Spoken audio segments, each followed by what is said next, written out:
there, everyone, and welcome to another episode of the Local Influencers Podcast. I'm your host, Abel, and today I am joined by Gino Montalvo. Gino, thank you for joining me today. Devo, Gino, Dino, Yeah, whatever you want to call me, man. How you doing, bro?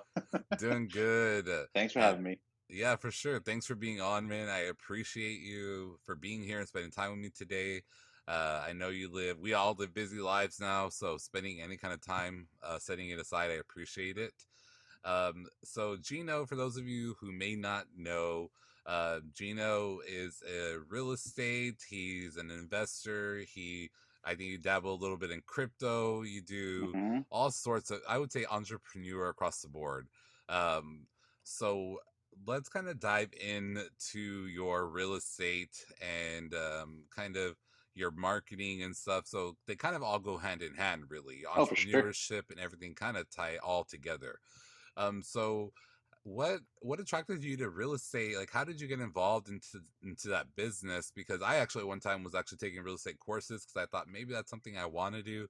hmm But I realized that my blunt attitude towards people, I was like, eh, I It's not can't gonna do work. this. Yeah. I was like, you know what? I'll start a It takes a podcast. little I'll start a to podcast. do. You can be as blunt as you want. To do Yeah. real estate, you do definitely have to be blunt. There is a lot of things that go with it, like finances and credit, and so there's those things that you have to be very delicate with, where people are, hey, I don't want to pull my credit, or hey, I don't want people to know my finances, and so people really have to trust, like, hey, tell me the truth. Am I crazy for even asking this? And so, really, for me, it all kind of started a while back when I used to do radio. And I love doing morning radio, and I worked with iHeartRadio here in town, C101, did the morning show with Rex, and I did that for 10 years. And so it was a lot of fun. I want to say I was responsible for all the radio stations back in like 2008, 2009 to go on social media.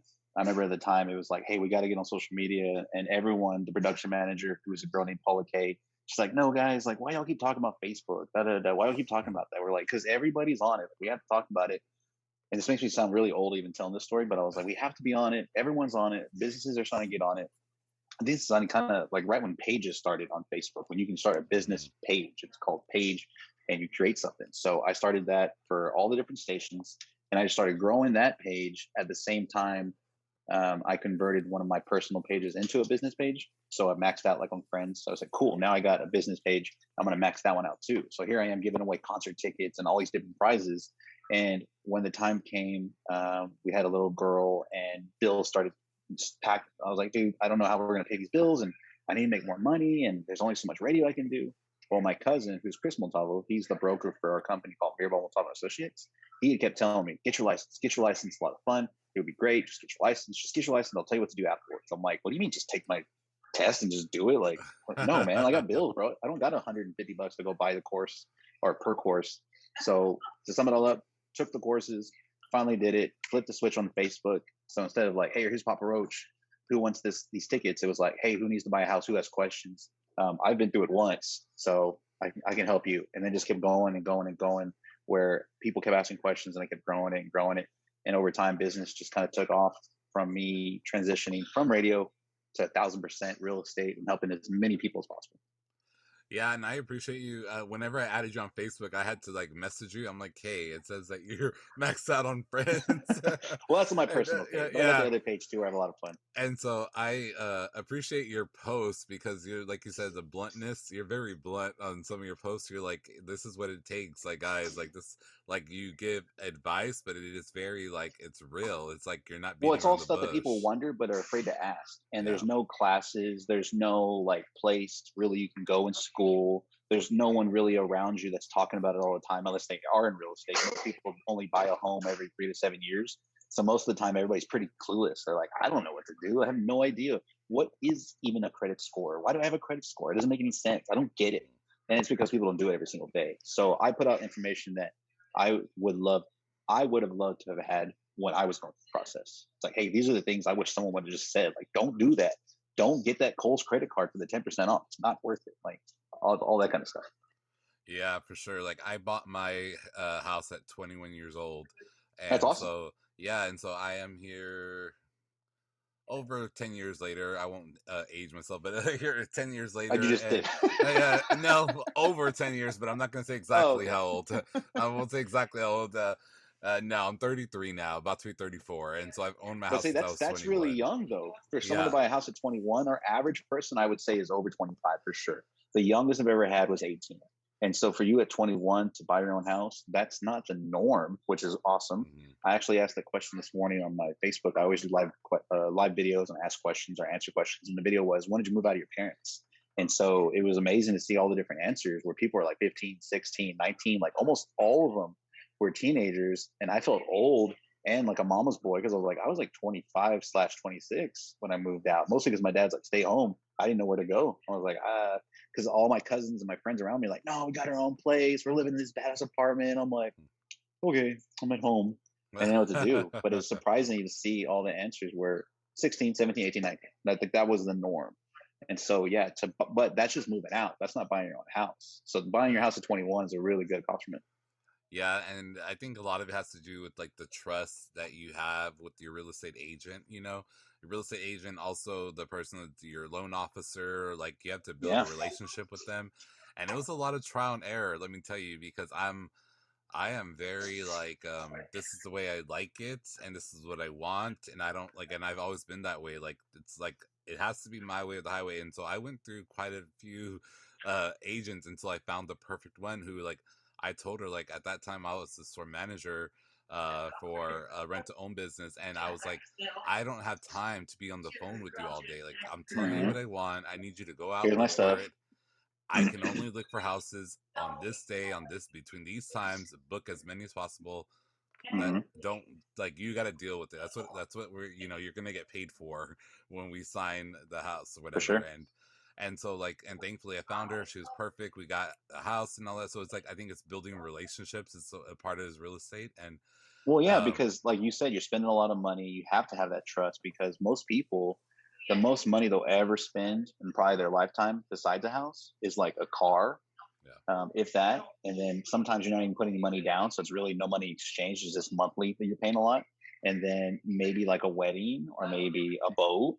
But really, a house is when it really comes down to how much can I really save? And how much can I really spend? And what is my budget really like? And you have to trust the people that you're helping you are telling you the right answers and giving you the right advice, and not just trying to make a sale and putting you in over your head. It's like, oh crap, did I buy too much? Like they didn't tell me this was going to happen. They didn't explain taxes to me. They didn't tell me my AC was 20 years old. They didn't even say anything. Yeah. And I remember when I moved into my house, that was in the days of you could get houses kind of in Cal Allen. Houses out here were going for like 100,000, 140,000, and now That's a lot of, oh, dude. there's Mm-mm. nothing below like 250, like 200, Even in the like last 3 years, the market has changed so much. Ever since COVID started, interest rates went really low, really quickly. Interest rates basically is just how cheap it is to borrow money. The prices have gone up for the exact same house, like the exact same. I'm thinking of this 3-2 new construction house in my head that they have this one builder has had this floor plan for 3 years, and it's gone up anywhere between 40 to 60,000 the last 2.5 years. The exact same house. And so that's what people forget. They're like, "Oh, wait till later to do it." It's like it's gonna be more expensive. it's gonna Like be just do more it now. expensive. Yeah, it's gonna be Yeah, way more expensive. it's And never gonna so be cheaper than it is now. yeah, and so what I know got you into real estate. So like what crypto? Let's talk about that because that is Sure, some people it's new. It's they're on the fence newish, about it. Yeah. newish, right?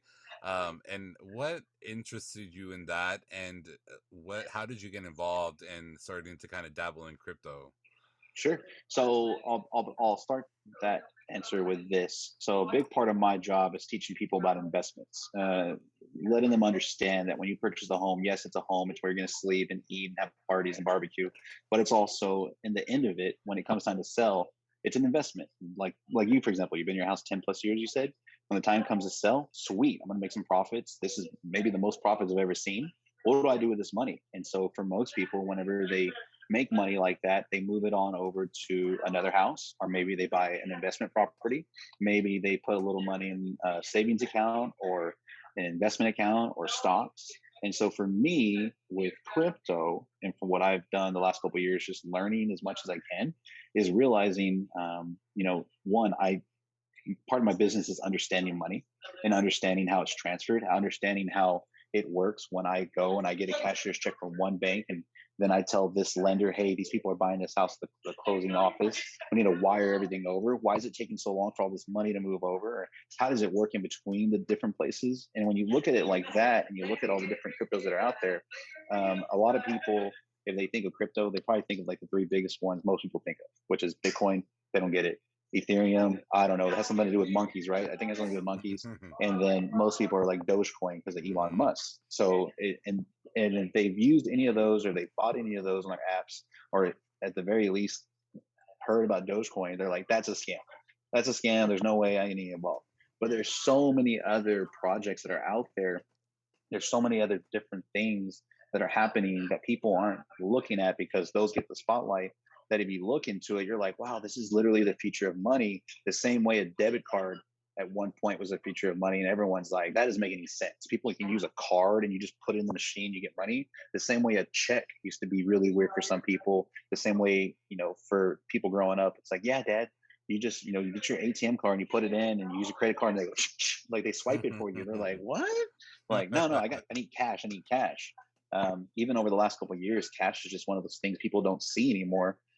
Even when the pandemic started, like everyone's like, oh, we're not printing any more cash. We don't have any cash. Like it's out there. You can go get it, but we don't have any. And so for me, seeing all these changes and seeing how things have changed over time, even with real estate, with digital currency, for me, that's just why it interests me so much. And it's nice to have investments outside of my normal stuff where I can actually see fluctuations. Yes, is it scary because it's so volatile and it goes up and down? But at the same time, if you take the time to learn it, you can really make money. The same way the stock market. For anybody that's never messed the stock market, oh, dude, it's another language. It doesn't make any sense. It's like, oh, I don't even want to touch that. But there's kids, and you see them on TikTok, that are learning how to day trade, and they don't even have a car. They don't even have a house. Like they're living at mom's house, but they figured it out because they've watched and learned enough to learn how to day trade, and they're making millions on calls and options and all these different swings. And so I'm just very interested in the fact that there's opportunities there to grab. You just got to take the time. Yeah, I don't have any crypto, but I do have stocks. That I am Mhm. invested in stocks and different stocks, and but just like crypto, it's very sometimes it's scary because you see like how much you put into it, and then it's exciting as well because then you see how much you build up over time, and it's money that Yeah. you invested, and it's just building, or sometimes you're losing it, the and the you old know, quote is, it's not timing the market, it's time in the market. And if you look at any of these companies, these big stock companies, like all the blue chip, or any of the tech companies like Apple or Google or Uber or Netflix, like if you just would have bought whenever, or Tesla, big one, and just waited, you'd be fine. But it's when you try to go in and out, in and out. And same thing with crypto. All these projects that are around right now, if you look back the last 2, 3, 4, 5 to 10 years, they've all gone up. It's just buying and holding good projects. yep. And so, if someone like kind of tying back to real estate, let's say a first time, someone's interested in buying their first home, what are just a few things that you tell them, to kind of prepare themselves before maybe even going to look for an agent? What are things that they need to do? Because I know like my real estate agent, she required before she even like my final real estate agent before she took me on, I guess, as a client or whatever, she required me to like have like a loan approved already, like a Pre-approval. pre-approval. And Yeah, so what are some things that you would suggest to people, or some tips for people that are are interested in starting. buying a home and kind of starting off? For sure. That's the biggest question we get. I probably get, every day I get that call. This morning, literally after I picked up Starbucks, I got the call. Hey, my friend told me you helped her buy a house. Can you help me? I don't know where to start. Here's my situation. I always ask people, what's your situation? And then I tell them the first step to buying a home is always going to be informational. And what I mean by that is doing all the things you talked about a second ago, like finding out if I can get pre-approved, finding out what your income looks like compared to your debt. Your debt, not meaning like in a bad way, but just like your revolving bills. Like what are you paying a month? Cell phone, insurance, car, loans. Like what do you got right now versus how much are you making? And then once you find out those numbers, realizing, okay, can I even afford a home right now? Is now even the right time? Do I have enough money saved up? What's it going to take to save up? And so that's why I tell people, find out as much information as possible. It's free. There's no charge. There's no obligation. We have people all the time that will talk to our lender and find out, hey, you're good to go. You can get approved, but they're not ready yet, either because they don't have the funds saved, or their lease isn't ending yet, or they're like, oh, I didn't even think I could get approved. I was just trying to find out. So the more information you have, the better the situation you are when the time comes to actually buy something. And so there's so much free stuff out there. Kind of like you're talking about a while ago. Like there's so much free information. There's no reason not to learn these things because before it was kind of like I don't know. There's not like a book I can go look at the library. Like Mm. I asked my mom, but she hasn't bought a house since the '80s, so they didn't even have credit scores back then. When my mom bought a Yeah. house, they just fucking signed on it and they were good to go. So find out as much information as possible. Always first step. Yeah, that's a good piece of advice, I think. And then so let's kind of moving on like a little bit of marketing. We said like marketing kind of is tied into everything that we do. In the last Hmm. few podcasts I recorded today, I've talked about like everyone, whether you are some kind of small business owner, entrepreneur, creator, even if you're just your personal, just like a personal Instagram, for instance, everyone, you're promoting yourself no matter what. Like whether like I when I post on my private like Facebook page, I'm promoting myself to my friends and family. People are always Hmm. promoting themselves, but when you're marketing yourself, it's a little bit different and a little bit more involved. So, what are what like you said, you were one of you kind of got the radio stations onto Facebook. I remember Facebook pages when it first came out because that's I think that's when I actually started podcasting was back when Facebook pages first came and Hmm. um so yeah, so we're right there. Well, do you remember when this makes it sound old, like when MySpace, right? MySpace used Hmm. to not have the timelines. They used to have a bulletin board. And I remember working for the clubs and like I used to work for some of the nightclubs making like their flyers that would they would post on MySpace. And so I remember like spamming the bulletin board because whenever you would log into MySpace, there'd be a bulletin board and it would show whatever you wanted to in there. It was like maybe five or six little bulletins. And so I would be in there like da da da Friday night, da da da Friday night, da da da Friday night, or whatever it was for the radio station. And so it started with just kind of putting info. But then once it got a little more personal with like more photos and updates and like videos, you really can't just spam people because people still try to do that. I see like on Facebook, like either they're salesmen in some industry, I'm not gonna say what, or they do a certain thing and it's like, yeah, like we get it like every day. It's the same thing over and over and over. They're copying and pasting from a notepad and it can get old after a while. So I think with like social media, you have to really take people along the journey or like a story and show them like, hey, here's how this person has started and here's how we get into this point to this point, or here's me personally how I did this and here's like another question we got. And really kind of like with the radio, like when we do radio, there's so many different ways that we get people to engage.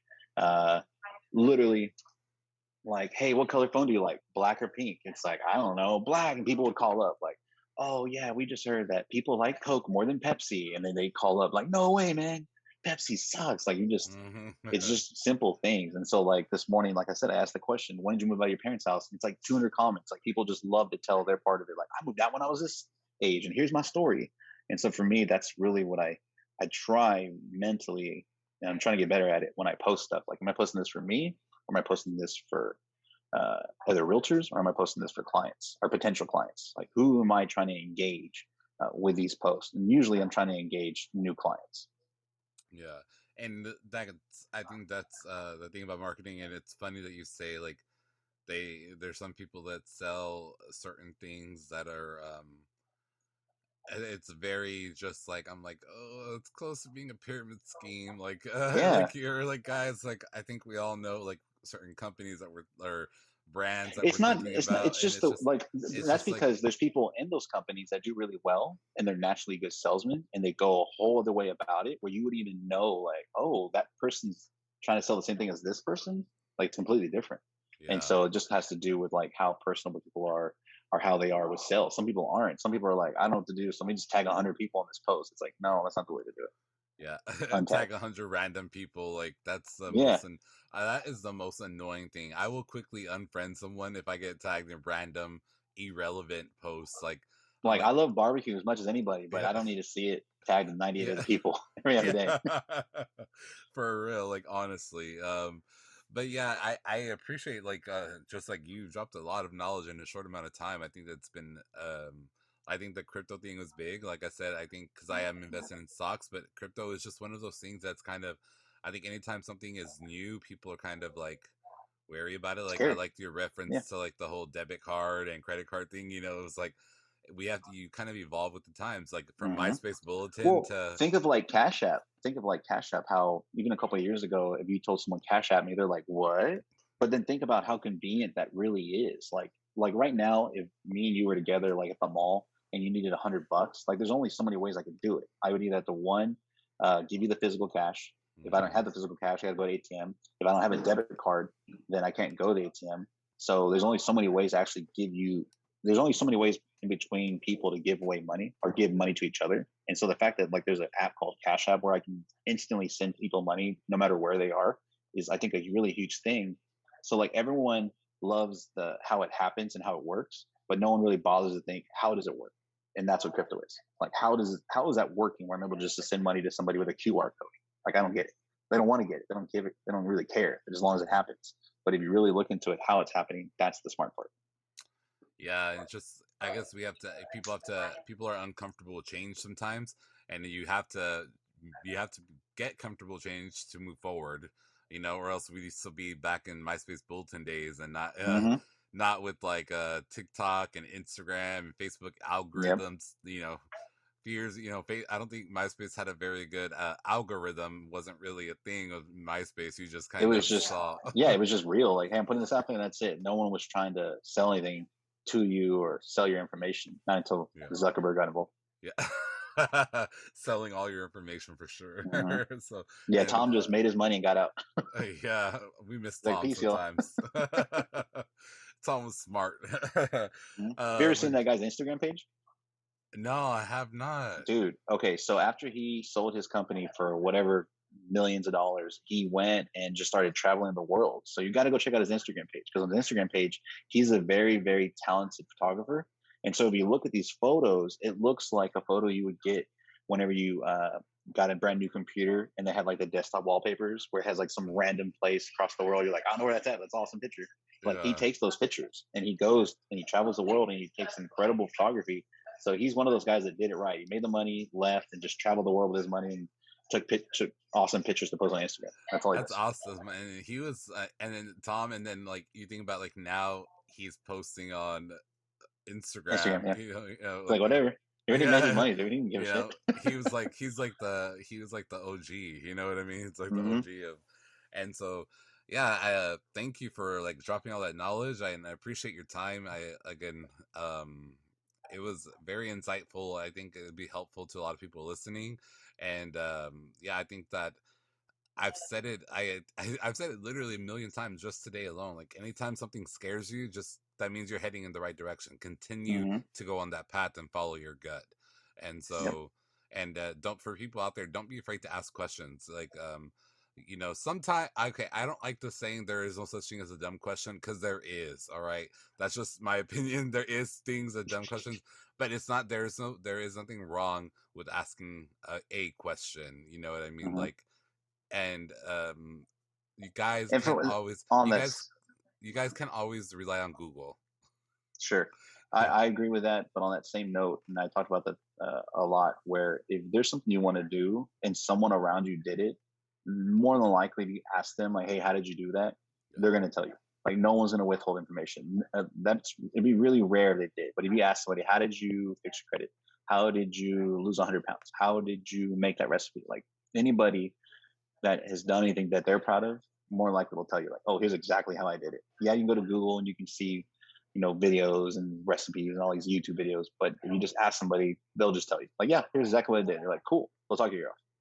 Yeah, exactly. I think and then if someone doesn't want to share that information with you, it's like, okay, that person that it's kind of shady anyway. Like anytime anyone's Yeah, asked me like my friend Vonnie starting a podcast, like I got her going and she's now starting interested in starting a book. I was like, just write and then I'll help you with the rest.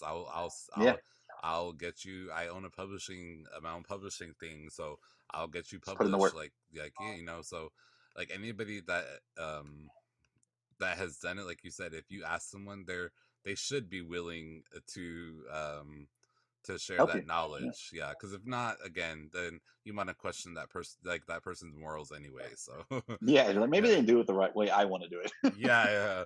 So, Gino, we have reached the time of the podcast where you can plug anything and everything you like. Where can people find you? Social media, all that good stuff. Cool, man. Well, hey, thanks again for having me on. My name is Gino Montalvo. I'm a local real estate agent here in Corpus Christi, and all my handles are at the Gino Montalvo. I'm always here available for any type of real estate questions, no matter what it is, if it's investments or if it's residential, buying, selling. If it has an address, we can help you out. That's it. Awesome. I will have Gino's Facebook and Instagram and link tree on the show And notes. my MySpace.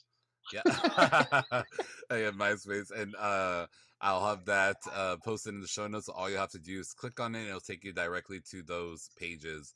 Again, Gino, one last time, thank you for being here. Thank you, And man. for everyone listening, wherever you're listening, please head out into your community, do something good, and make a positive change. Everyone have a great day.